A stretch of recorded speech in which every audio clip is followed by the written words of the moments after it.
Hi, welcome to the new series of ReThynk AI, where we are focusing on solving some of the big problem of the world with the help of artificial intelligence. In the last lecture, we have talked about how we can use artificial intelligence to prevent crowd disaster like stampede. The theme was Zero Stampede Nation. And thank you so much for showing so much love and care for that particular lecture. And now this is our next lecture where we are going to use artificial intelligence again to solve one more problem. This is about making bridges intelligent. Yes, you heard me right. This is about making bridges intelligent. How we are going to make that? We are going to make that with the help of artificial intelligence. So basically predicting and preventing bridge collapse with the help of artificial intelligence. But if you are new to this channel, please consider subscribing and don't forget to press the bell icon. And if you find these videos interesting, please share with someone who can learn from it. Or if you have your family members or known working as bureaucrats or working for different ministries, please share these videos with them because this is priceless knowledge. Okay, it took me 17 years to have this much of knowledge. So this knowledge is priceless and it will help us in making the world a better place. So what problem are we solving today? Let's look at some of the recent happenings. In 2022, Morbi Bridge collapse. It actually happened on October 30 on 2022. A suspension bridge in Morbi, Gujarat collapsed, killing 135 people. Overcrowding and negligence were identified during the investigation. In 2023, Mizoram railway bridge collapse. It was an under construction railway bridge. In 2025, another bridge collapsed. It was a pedestrian bridge in Pune, Maharashtra, collapsed, killing 4 and injured several others. In 2025, a 43-year-old bridge collapsed, resulting in 20 deaths. It's happened just recently on 9th of July. Uh, this is not just this video is not just about infrastructure. This video is more than that. And here are many more. The collapse of bridge is not just a recent happening. It's happening for a very long period of time. In 2020, in 2002, Rafiganj rail bridge collapsed. 2005, another railway bridge collapsed. In 2006, Bhagalpur railway bridge collapsed. 2007, Hyderabad flyover collapsed. 2011, Darjeeling bridge collapsed. 2016, Savitri river bridge collapsed. 2018, Varanasi flyover collapse. 2019, Mumbai footover bridge collapse. So this is not just about an infrastructure only. This lecture is more than that. This lecture is about making the world really a better place and safer place for all of us. Then the 2022 Morbi Bridge collapse happened. At that point of time, I started thinking about how we can use technology to ensure, we can stop these kinds of accidents. But in those days, this was before Gen AI. Okay, before the ChatGPT. Then I started thinking about it, and after the ChatGPT, I started in 2022. I started working on it, but it took me another 3 years, almost 3 years, to come up with something which is tangible. Always remember, to solve these kinds of problems, you need deeper knowledge, understanding, as well as study. So why we are talking about this? Why these are happening? Because no real-time monitoring is available as well. Poor inspection frequency and delayed maintenance decisions. So we will see how we can ensure that we can cover up the gap or loopholes in our infrastructure. And before we move to the next slide, I recommend please remember this number. A 43-year-old bridge collapsed. This is very significant. I highly recommend, please remember that. Now let's move to the next slide and talk about what is my thought leadership about it. After years of study, research, and learning about various domains, I think it's the right time to connect all the doors together from technology, organization, strategy with artificial intelligence. Remember, only technology or only knowledge is not going to help us. If you think this is just an infrastructure issue, no, it's more than that. It's like a management problem. So I personally believe that our true purpose is to make this world a better, safer, and more human place for everyone. And here, technology can play an important role in making a difference in the world. The aim is not to build new startups, businesses, theories, or models. I can do that. I can have new startup. I can focus on new business. I can write new theory, or I can make another business model or artificial intelligence driven business model. But it's about implementation without any recognition. That's what I believe. Sometimes people say, "Hey," even my mom say that you work so hard for these videos, but no one watch it. I say it's fine, mom. It's not about recognition. It's about we are doing the right thing. Basically, you know, we should reach to a stage in our life when we do the good work, even without thinking about, who will get the recognition. So that's my thought leadership. And now let's focus about root cause of the collapse, root cause of the programs. Let's say this is a bridge.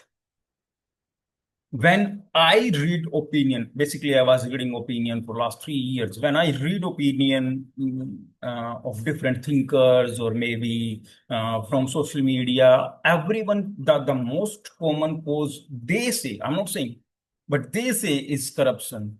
But here I have found something different. The bridge that collapsed recently, it was 43-year-old bridge. 43-year-old bridge. So how can you say that it was a case of corruption? A 43-year-old bridge, it means the bridge was built very well and it survived all the impact of environment, overloading, and everything for 43 years. It means that bridge was built really well. The structure, the foundation, everything was very reliable in that case. So aging infrastructure can be reached. Then material deterioration. I don't know why people are not talking about material deterioration. This is real thing. Okay, even if you build a home, then still it's material deterioration happen. Then there can be construction failures. But most importantly, what caught my attention when I was doing this study for last 3 years, it was not something caught my attention. It was like something was really remarkable that I found. What about the impact of floods and seismic activity? Remember, the North Indian, if you study the geography, then the North Indian or in the entire South Asian region is highly impacted by earthquake. Basically, if you are going to study the entire geographical area, then the Himalayan belt or Himalayan region has huge impact on the geography or in terms of seismic activities. So maybe in last 43 years, there have been numbers of seismic activities or earthquake, and maybe they had impacted the structure of the bridge. Or what if the continuous flow of flood has impacted the bridge? This is a remarkable finding. And if this is true, we can't say that. If this is true, then definitely those who have constructed that bridge, they have worked really well. The bridge was able to face the impact of 43 years of seismic activities and flood.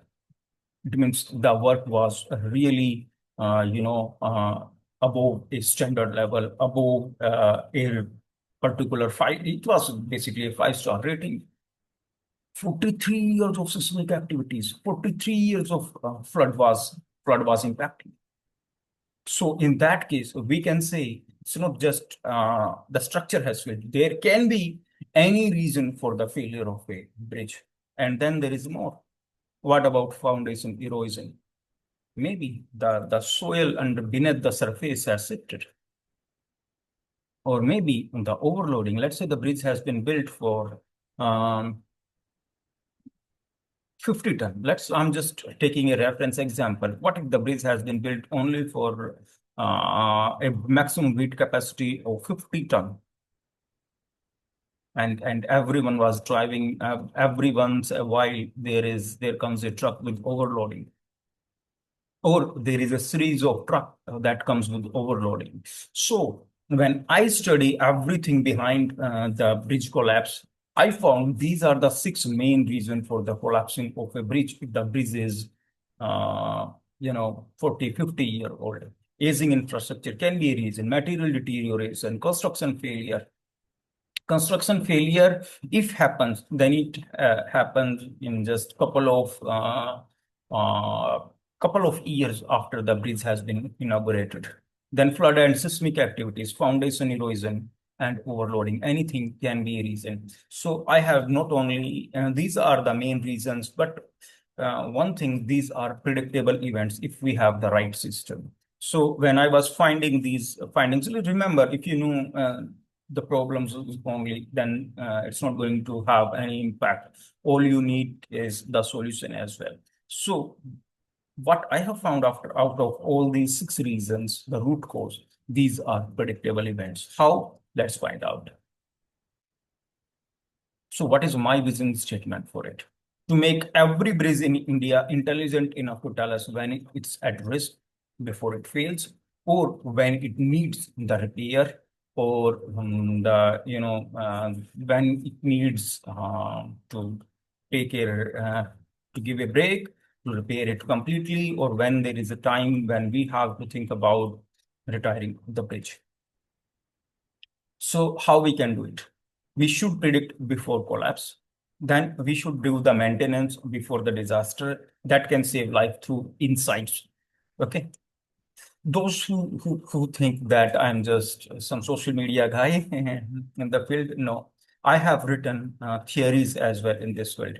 The elevator theory, the theory of AI, a paradigm approach to operational simplicity of artificial intelligence, and three A's of artificial intelligence, which basically says that if we have to make artificial intelligence really workable or sustainable, we need three things: accessibility, affordability, and authenticity. Behind the scene, I am the brain behind the ReThynk AI magazine as well. So it's not just another social media or YouTube lecture. It's just basically someone who has the depth knowledge of the field is coming up with the right solution. If you want to read these theories, please search my name on Google and you will find it. Now let's think about the solutions. What can be the predictable solution? The solution comes in 5 different steps. One is drone inspection of every bridge. Why do we need a drone inspection? Because basically a drone can fly under the bridge, okay, to identify any particular crack there, or there is some form of a shift in the infrastructure.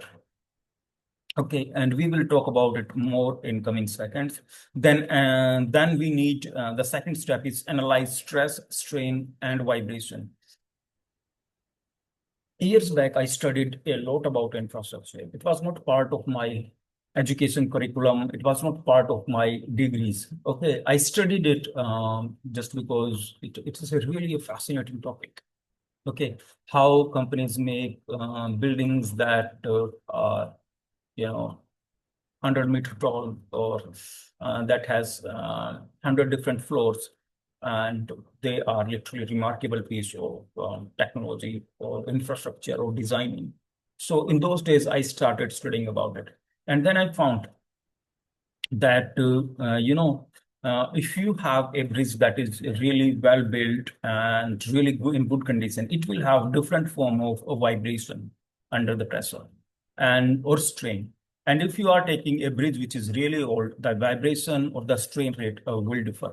So the first two solutions are we need drone inspection and we should analyze stress, strain, and vibration on the bridge. Then we will cover this as a real time and data. The fourth step, we can have smart sensors embedded in the bridge. We are going to talk about everything in coming slides. And then we can have predictive maintenance. So basically, we are making our bridge intelligent, an AI-powered structural health monitoring system that includes smart sensors embedded in the bridge, real-time data flow to cloud, AI to analyze stress, strain, and vibration, drone inspection for defects, and predictive maintenance alerts. So let's talk about everything in detail now. Let's talk about step-by-step workflow. First, we are going to identify high risk or aging bridge. There is no particular definition or a number to identify an aging bridge, but we have to look for the risk factor. Then install sensors for real-time monitoring. Use AI to detect abnormal stress or damage. Schedule predictive maintenance. Conduct regular drone-based inspection.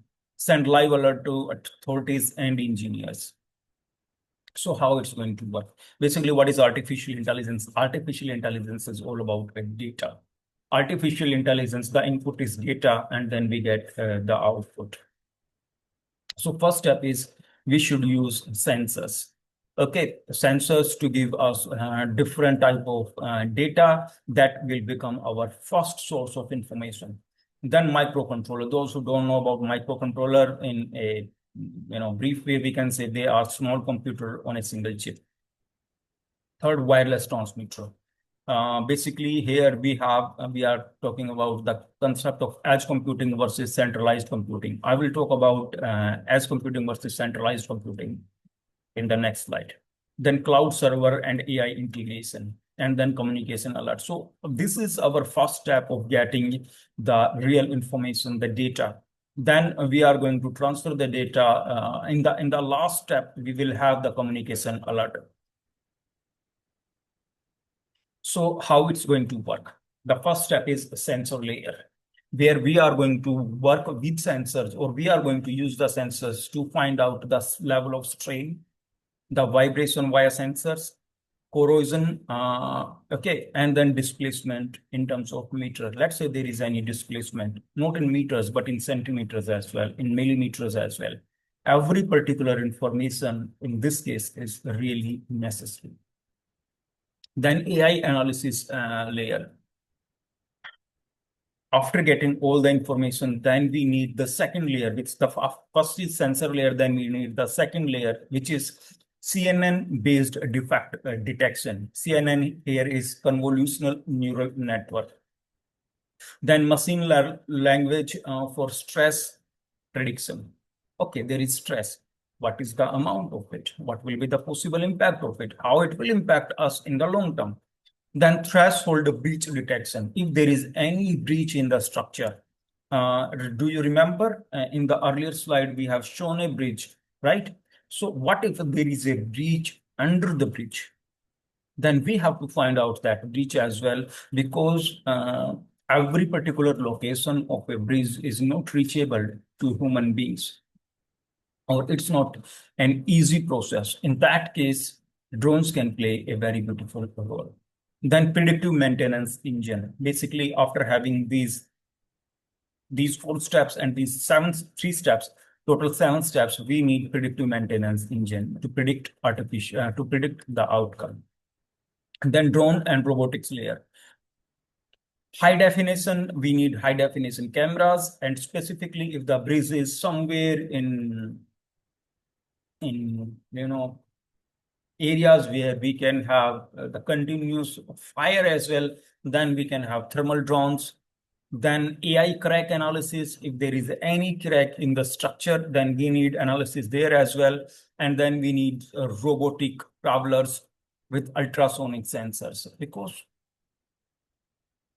human beings, we have an amazing eye, and I'm really grateful for it. But We can't find the depth of any particular crack in the bridge. There we need robotic travelers with ultrasonic sensors.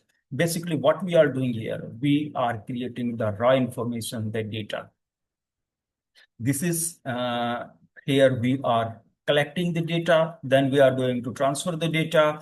Here at this step, we will do all our artificial intelligence analysis, and in the fifth step, we will send the right alert to the team to take the necessary decision. What is the fourth step? Backend work and data storage. Why it's necessary now? Because so far, whatever you have done is the collection of information, is the collection of data. And here we get the, here we are going to work on the basis of that data to find the right answer or to have our predictive analysis. Maybe AWS cloud, data streaming pipelines, or dashboard visualization.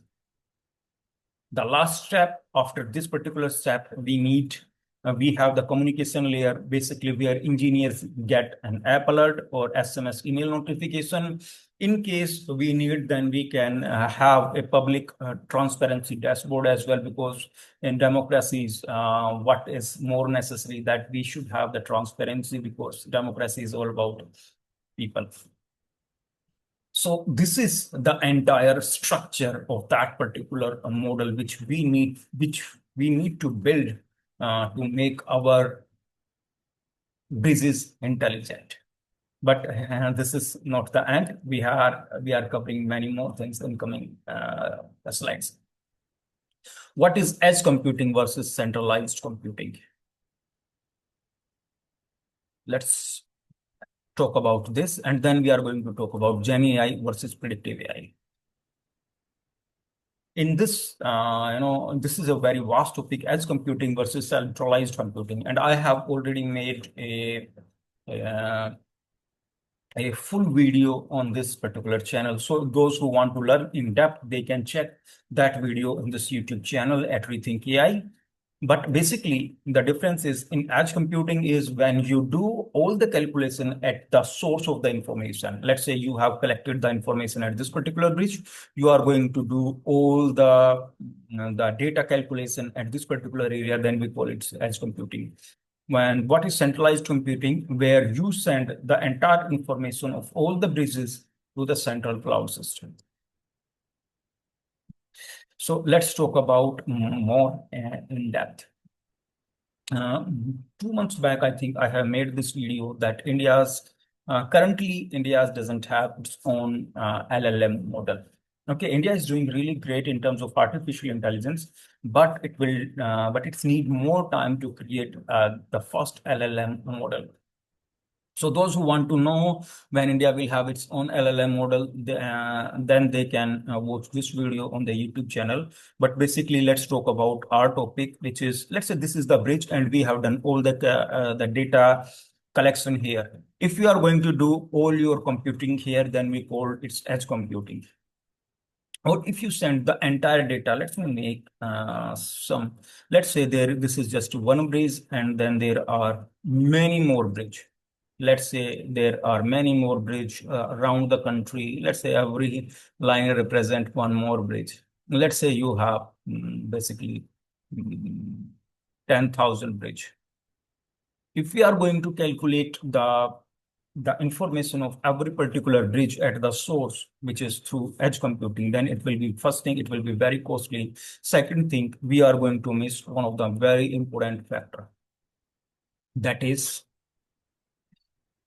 it's not about the information that we are getting from that one bridge. It's about the collection of information. And out of that collection of information, we can predict, we can identify more and more number of patterns. So that will be crucial information for us. So first of all, I recommend we should come up with the cloud computing. Second thing, why we are talking about predictive AI versus Gen AI. Gen AI is something where you give all the information and you get the output in the form of text or basically video or images or audio or code. That is Gen AI, where basically the examples are ChatGPT, Grok, Copilot, or Gemini. And India currently doesn't have its own LLM model. So, but what we need here, we need predictive AI. Gen AI is not going to help us in this case because these are very complicated example of technology. So what we have to prepare in terms of making our LLM models or to calculate our data, we need four factors. One is supervised learning, then unsupervised learning, then self-supervised algorithm, and reinforcement learning algorithm. Basically, only Gen AI will not be able to solve our problem. Then here, to ensure the bridge safety, the infrastructure safety, we have to build a model which is predictive AI based model. Here we get the information of what happened, and the basis of that, what we can, create a conclusion. But predictive AI is something else where we are going to have the information, we are going to calculate all the data to identify when we can expect a possible outcome, favorable or not. This is really a complicated lecture. And this video is, I think, 30-minute long. Every video I make it like, as a complete lecture. It's not about making, people generally make, 10-second long video and then they call themselves, they have solved the problems. Core features. What do we need in terms of the core features? Continuous monitoring of strain, vibration, and displacement. Okay, if there is any displacement, even in terms of centimeters, we must have that information.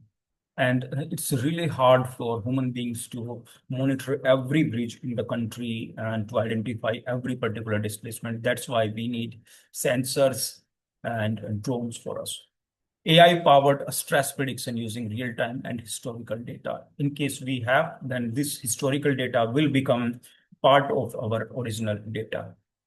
And then defect detection through drone imaging. What if the defect is under the bridge? In that case, drones are going to be a valuable part of it. Next, load analysis for heavy vehicle alert.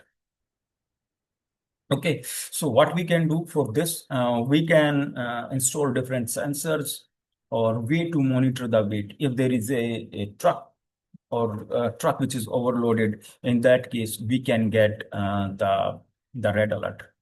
And emergency escalation for risk zones. We need these features in our models. Here is a technical summary. We are working in sensors layer, AI models, drone technology, backend infrastructure, and alerts. Basically, the entire system will run in five different layers with different components. So those who are from tech background and who wants to understand the technical layers, here you will have the five different layers in the entire bridge. Basically, it's a summary of whatever we have discussed. So how we can implement it. So far, we have discussed what we need in terms of a model to ensure the bridge safety, but how we are going to implement it. First, we have to identify target bridges where we can install our sensors and drones to have their continuous monitoring. Once you have done the monitoring, then you can set the frequency that after having this monitoring, we will have another monitoring after these many days of gap. Then install sensors and drones, then AI calibration and dashboard setup to calculate the entire data. Then dry run and risk simulations. Next, live deployment and authority training, because after you have done everything, you need live deployment and the training of authorities so that they can understand how this entire tech model works. For those basically who are from tech background, they are going to understand it and they are going to understand it very easily. But those who are coming from art background or commerce background, understanding this kind of model is really hard. However, I have tried to make it as easy as possible for you to understand. And here is the implementation phase. Basically, to identify target bridges, you need probably a month. Okay, then you have to install sensors and drone, and that will take another 2-3 years, or you can have one-time data calculation as well. Then AI calibration and dashboard setup. Then dry run and risk simulation. Basically, here you are going to have your dry run and your testing. Then 5, live deployment and authority training. That will be at the month 6. Basically, you can, if you are working on this model, you can have it ready in just 18 months. What is the best possible area where we can do the testing of these kinds of models? So the best model possible area is north region, where we have more seismic activities and where we have more floods due to seasonal rains or monsoon rain. So what are the possible benefit of creating such a big system? Okay, first, it ensures zero unexpected bridge collapse. Let's say we get the complete information about the collapse of the bridge just a week in advance. Either we can have repairing of that bridge, or we can ensure we alert the public in advance. Then we can save thousands of lives every decade. Next, it will save billions in terms of infrastructure loss. And most importantly, we can create a complete AI civil safety model that will become a roadmap for other countries as well to follow, where they also can use the same model to ensure the bridge safety. It's basically connecting with the dream of Honorable Prime Minister that youth must come up with solutions or with the help of artificial intelligence to make sustainable solutions. So that's how India, as a leader in India, can play a central role in terms of AI civil safety innovation with the help of artificial intelligence. What is my final message? So far, I have covered everything, and this is very fascinating lecture. The future bridge doesn't collapse. It warns us first. Let's build that future together, one step at a time. Let's build infrastructure where the bridge itself tell us, like, when it's need the repair or when it's need the scheduled maintenance. In the end, I personally dedicate this work to the family members who have lost their loved ones in heartbreaking accidents. Life is very short. Life is hard. It's so hard to lose your family members and then live with that loss every day. Okay, I have lost my father a few years back, and I still feel like it's still the day one. And most importantly, let us all work together to make this world a better place for all of us. I personally from the bottom of my heart, I dedicate this video to all those who have lost their family members in these heartbreaking accidents. And let us all work together to ensure everyone's safety, to make this world a better place. Nothing is better than using your knowledge for the betterment of the society. Okay, everyone should take one project as a dream project or as a vision project to ensure where we can add more values in the society. In this, finally, this lecture has come to an end. This lecture has been researched and prepared by me personally at ReThynk AI. And this presentation has been made by Vista Libreta. They are our permanent marketing partners. And this lecture has been presented by me. I am founder director of ReThynk AI. I am a key researcher, keynote speaker, and author. And if you have any questions, you can reach out to these particular information. And I have also provided you the contact number as well. If you have any thoughts, any ideas, you can share with me in the comment section. And if you have any family members working as bureaucrat, working in different departments or ministries or for Government of India, please share this video with them. It can be a really valuable, learning or advice for them to speed up the process. They are working very hard, and these kinds of additional inputs can make things really fast and sustainable for all of us. Thank you so much for your love and care, and don't forget to subscribe. See you very soon. Have a great weekend.